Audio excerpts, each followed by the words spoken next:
అవును. మేము కూడా ఉద్యమాలు చేసాం. మీకు బాగా తెలుసు కదా అప్పట్లో మరి ఏం జరిగింది అనేది ఇంటర్నల్ గా.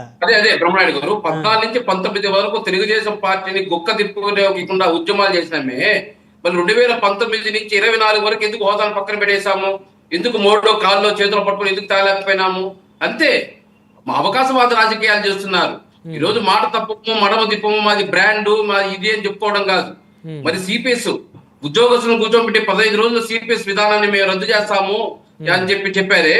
మరి దాన్ని 5 సంవత్సరాలు ఎందుకు నానేసి వాళ్ళతో కనీసం ప్రత్యక్షంగా ముఖ్యమంత్రి కూర్చొని మాట్లాడలేకపోయాడు?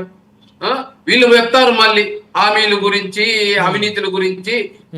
స్వయాన విజయసాయి రెడ్డి చెప్తున్నారు ఎవరెవరు లిక్కర్ లో స్కామ్ లో ఉన్నారని చెప్పేసి బయట చెప్తున్నాడు.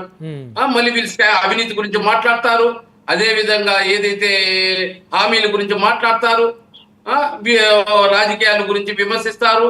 ఇది కరెక్టేనా? ఫస్ట్ మనము దెయ్యాలు వేదాలు వల్ల ఇచ్చినట్టు మనం నీతి నిజాయితీగా ఉండి మనం అవినీతికి పాల్పడకుండా మనం ఏదైతే మాట కట్టుబడిన హోదా గురించి సిపిఎస్ విధానం గురించి ఇలాంటి కొన్ని హామీలు ఇచ్చాము అవి ఎంతవరకు నెరవేర్చాము? మరి ఇవన్నీ నెరవేర్చుంటే మనకు 151 సీట్లు బదులు 11 సీట్లు ఎందుకు ఇచ్చారు రాష్ట్ర ప్రజలు? ఇవన్నీ మనం వెళ్ళేటప్పుడు ఆలోచన చేయాలి సార్ బ్రహ్మనాయుడు గారు. మేమంతా కూడా మాట్లాడినాం. ఇప్పుడు చేసేవాడిని చేయనీరు, మనము చేయము. 5 సంవత్సరాలు మనకు అవకాశం ఇచ్చి పూర్తి మెజార్టీ 151 సీట్లు ఇచ్చి 50% ఓటుతో ఇస్తే మనం చేసింది ఏంటి?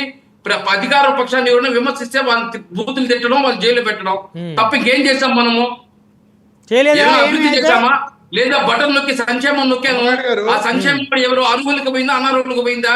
మరి వాళ్ళంతా ఓట్లేస్తుంటే ఎందుకు 150 రమేష్ గారు రెస్పాండ్ అవ్వండి వేణుగోపాల్ గారు మాటలకి.